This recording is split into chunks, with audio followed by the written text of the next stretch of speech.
x to the power 14 is equal to 49 to the power x. We have to find the value of x. Now here, as the base we have a variable, and as the exponent we have a number, while on the right hand side the base is a number while the exponent is a variable. To find the value of the variable, let's keep the variables one side and the number on one side. For that, let's raise both the sides to the power of 1 upon 14x.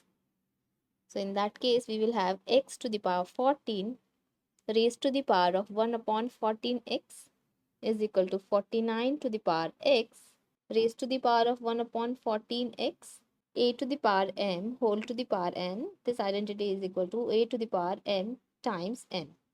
So this will be x to the power 14 times 1 upon 14x is equal to 49 to the power x times 1 upon 14x. Here 14 and 14 gets cancelled. And on the right hand side, x and x gets cancelled.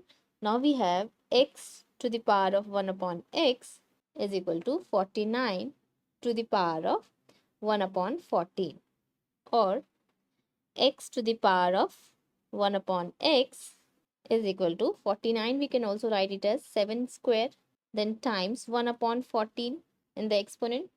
2 times 7 is 14. So this is x to the power 1 upon x is equal to 7 to the power of 1 upon 7.